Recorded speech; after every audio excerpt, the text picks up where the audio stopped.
balls and other equipment. In the Future Starship Pee Wee program, we use primarily foam and red balls. We like to use the blended ball concept as it helps us teach kids the appropriate skills on certain court spaces. The way we look at it is balls and court sizes can be modified to practice certain skills.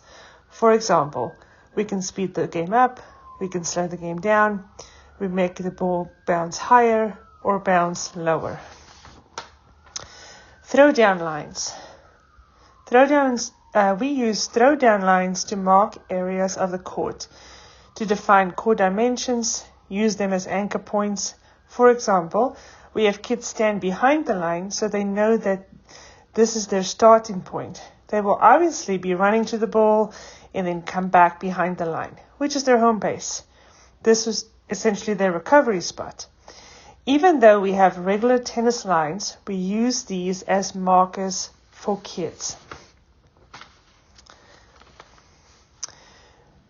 We use targets like cones, hoops, spots, tables, etc. It's an essential part of our teaching curriculum. The size of the target depends on the size of and the ability level of the kid. We must understand that small targets provide focus, but a bigger target provides success. So invariably we use lines plus dots, lines plus hoops, lines plus tables. The tables, the dots, those become small central bullseyes, but we always provide a bigger target within a small target. If we provide targets properly for kids, they will be focused. If we do not, they will hit the ball as hard as they can, hit it against the curtain. We kind of all know what happens in those situations. Alongside targets, we use a physical scoreboard for kids for motivation, for extra motivation, and also for goal setting. In the next couple slides, in our library curriculum, we will have some ideas on how we use these different types of physical scoreboards for kids to keep them motivated at the task we want them to do. We use pins, dice for random scoring. We use regular playing cards. We would use other things to keep score with, as it's also important to notice that kids have a hard time at this age to remember score.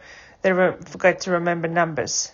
So it is a way of teaching them a little bit of scoring as well. It creates a learning environment for kids to be motivated at the task or activity we want them to do. The key here is that we use these equipment to create the right environment to learn. So if you think about it, what we make sure is, 1, we choose the right ball. 2, making sure the court is marked appropriately. 3, we create a focus by using targets, spots, tables, hoops, etc. And then 4, we create a physical scoring system or physical scoreboard. This creates a highly motivated learning environment for kids.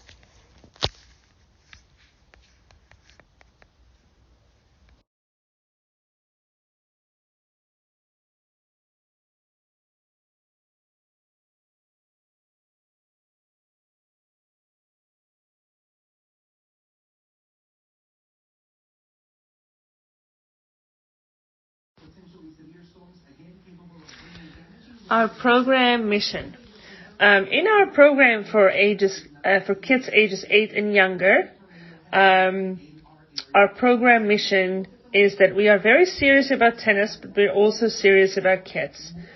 We want every kid to feel that they can say tennis is my thing. If we understand that the average 8-year-old in the world has 5 different activities a week, by the time they are 11, they have 3 different activities. This means they've dropped a few things. We don't want tennis to be one of those.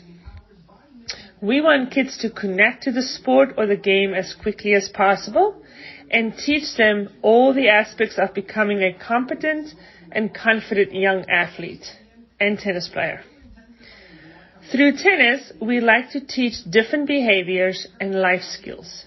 For example, we want kids to be respectful, understand good sportsmanship. We want them to work hard. We want them to be able to deal with adversities. We want them to build friendships through tennis and teaching them competition.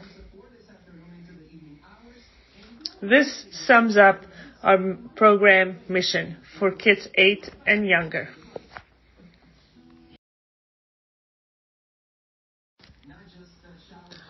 Our program philosophy.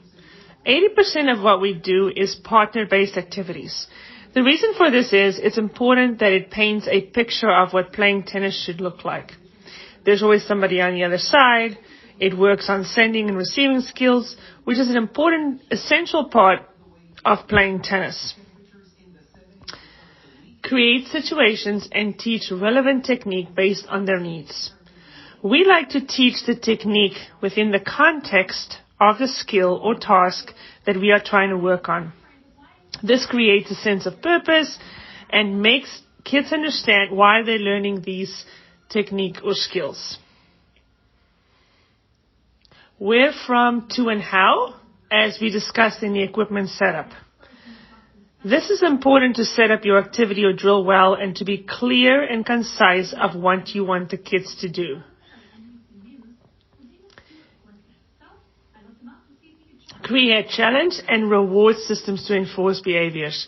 We use different ways to reward kids for behaviors that we want them to do to help with their development. Using blended balls to create skillful players. We use the blended ball concept as discussed before to help teach different levels and activities for kids within different court spaces. Like we can speed the ball up, we can slow it down, we can use different court spaces that the ball complements that space, etc., as previously discussed. For example, Court Kids 1 would predominantly use red and foam balls. Court Kids 2 would use little bit of foam at certain times, but predominantly red. And then Future Stars Plus is using red and orange as they are starting to transition to a bigger space or court and moving forward in their development. Add movement to every activity. We like to add movement to every activity. 1, it keeps kids physically engaged. 2, it also incorporates recovery, footwork movement, and shows them what tennis should look like. Again, it's showing them the overall picture. Everything is linked to what tennis should like. What should the game look like? And we're moving them towards their destination. We try to be innovative to keep kids physically engaged in activities. It is important to be mindful of overflowing their coffee cup, so to speak. Too much information can overwhelm young kids and have them start to lose interest. Try to simplify tasks, use language that applies to them and their age and ability and cognitive thinking skills. It is very important for them to see success and feel competent. This covers our program philosophy.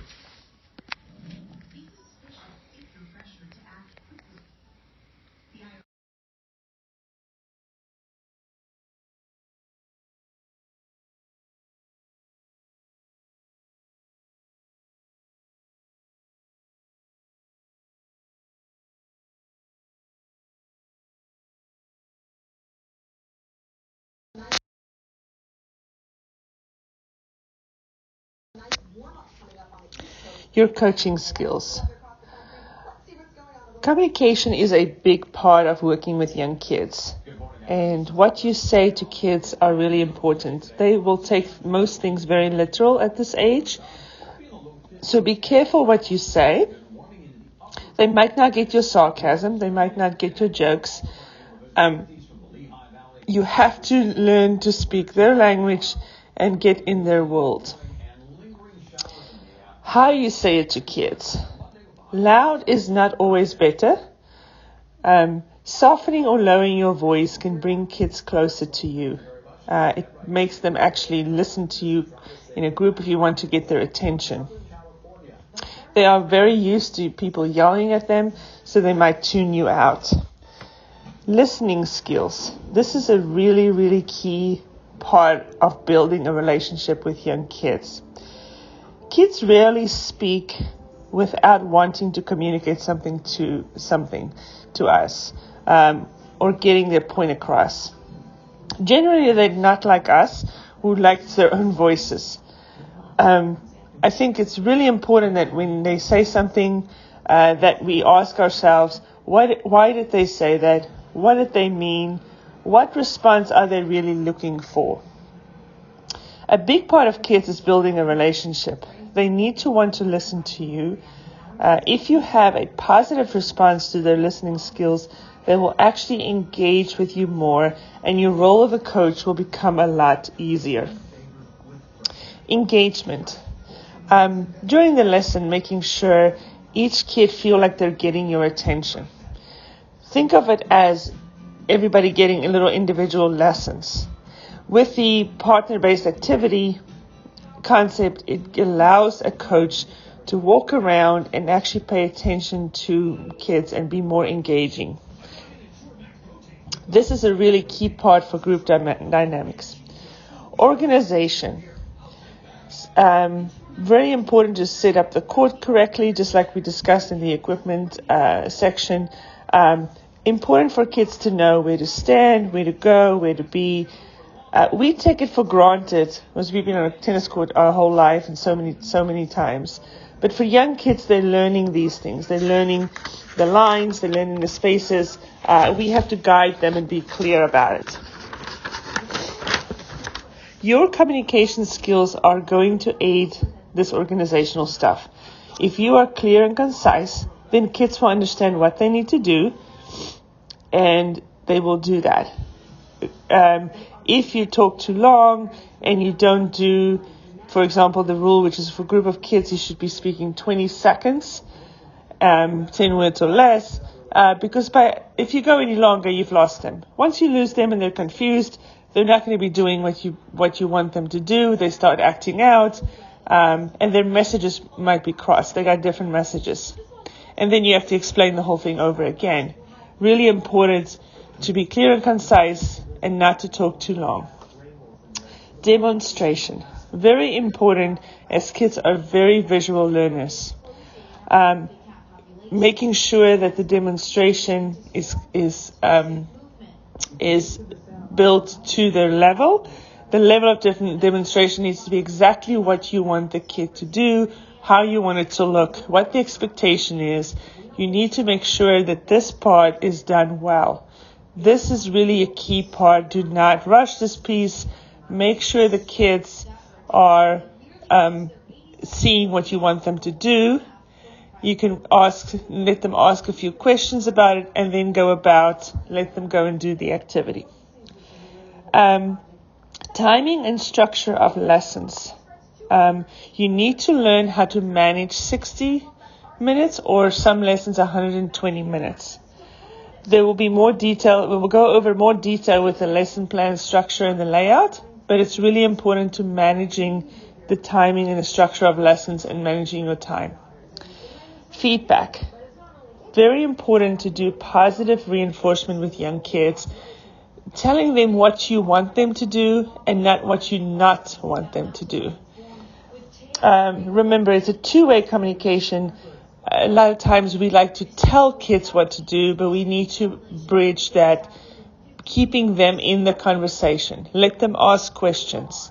Let them feel like they're part of the conversation. If all we do is just tell, that relationship and that connection with the kid is going to be lost, and you're not going to be able to motivate them as much if what you want them to do.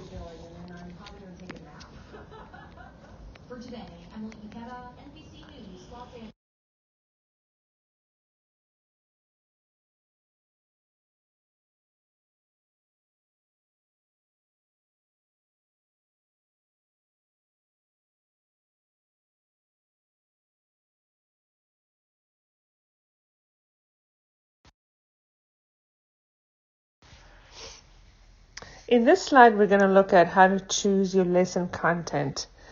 Skills required to play the game of tennis focus on a multitude of different technical and tactical areas. These skills are listed in your mission cards of what for each level. But what should be taught and when might be different as players grow and develop. Depends on who the players you have with on a given day that you're working with. To help, we have defined these into 3 areas. First one is starting a point. Return serve, underhand drop hits goes in this category. The next phase is build the point. Baseline, maintain, direct, receive, and then of course transition. Transition is not that much in the red ball court because of the space, but there is the short and deep ball, and there might be time to time, there might be a little volley, but for the most part, there's not much transition there. They're kind of living across the baseline. That's kind of more where they are. The third one is finishing a point, which is obviously the volley, mid-court ball, overhead. Not a lot in the red ball, but we do address some of these things. To try to break this up in percentages of how much focus should be given in each lesson of these, this will help a little bit when you're choosing your lesson content. The starting of a point is about 30%, the building of a point is about 50 to 60%, and the finishing is about 20% of it. So your bulk of teaching should be in the middle, which is the building of a point, and then the starting of a point, the serve and return should always be incorporated, but that gives you, it's a little bit lower percentage, and then the finishing is obviously the least amount of it.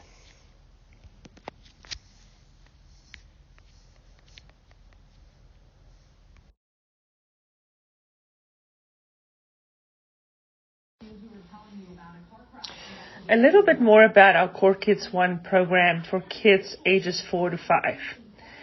Activities in this program are designed around an active environment where children develop core skills through a variety of play-based activities, achieve tasks, and are motivated to be active for life. Core Kids 1 graduates moves on to Core Kids 2 level with more fundamental skills helping to accelerate their progress, becoming better little players and having even more fun. When choosing your lesson plan, you will choose 2 moving activities, 3 tennis skill activities, and 1 team mission. There will be ideas and examples of activities or drills to choose from the resource library, which you will have access to. Most of the lessons will be 60 minutes. At the 45-minute mark, we do a team mission as a fun way to end the lesson. A team mission is a cooperative game that all the kids do it, and it's a fun way to end your lesson.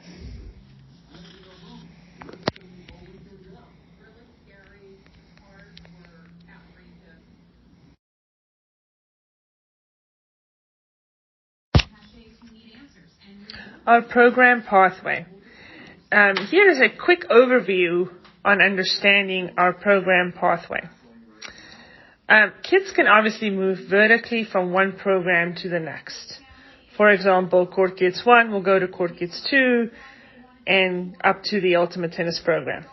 There are also times that kids at the red ball stage, 8 and younger, are on an accelerated pathway within their age group because they have progressed quicker, they're getting more serious about their tennis, they're ready to transition to a bigger space of court, they're ready to start to handle the orange ball, they're becoming a little more committed. So this way, kids can move vertically and laterally depending on where they are. We've created these landing spots and progressions to keep kids in the game and to create a clear and defined pathway for kids to move through. Parents are used to grade systems, AP classes, and all those things.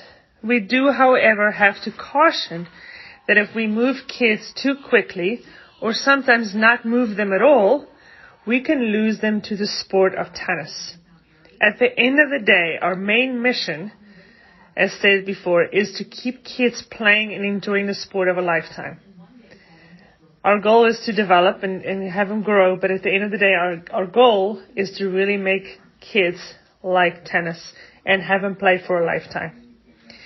That's why it's really important to understand that there are many factors involved when moving kids. But the main idea that we based our principles on is that we keep the child in the center when we make important decisions about their tennis.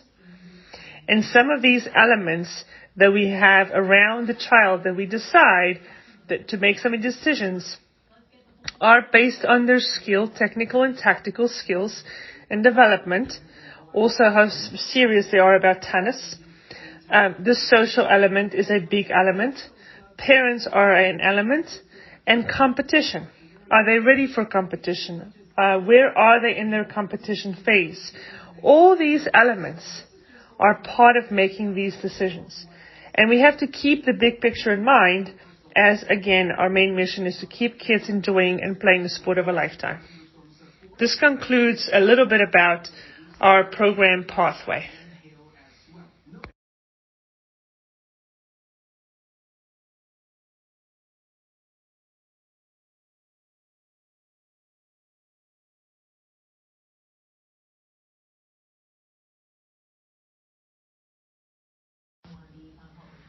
Our events and play programs for kids ages 8 and under.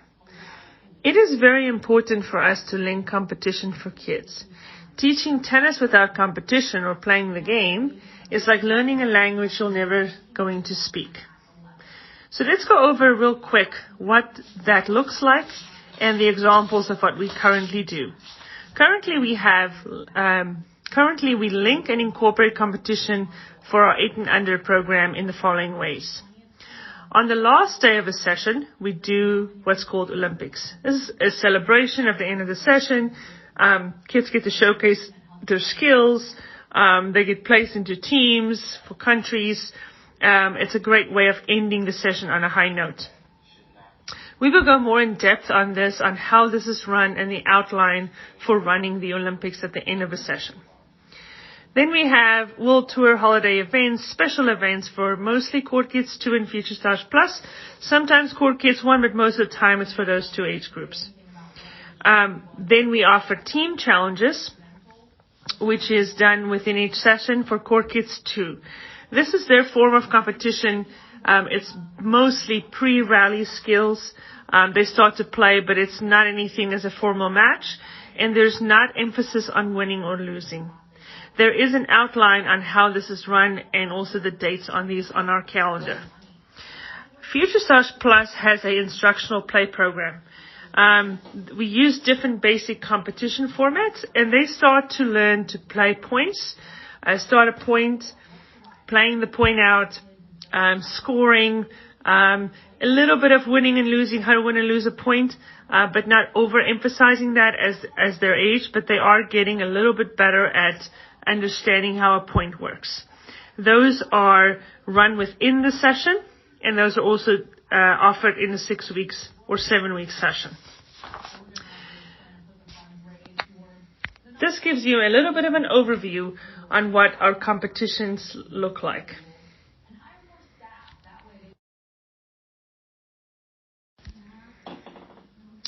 This concludes the introduction of our kids ages 8 and younger programs, Court Kids 1, Court Kids 2, and Future Stars Plus.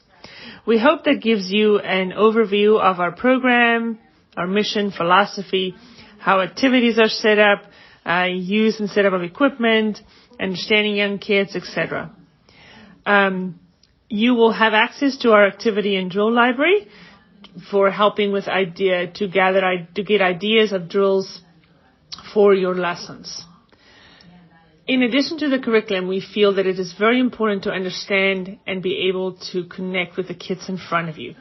Knowing the difference between a 4 and a 5-year-old, speaking their language, understanding how they think, getting in their world, this will help make you a well-rounded coach and help you be successful in teaching this age group. Also having a lot of fun with them. Thank you for helping us make a difference with these youngsters.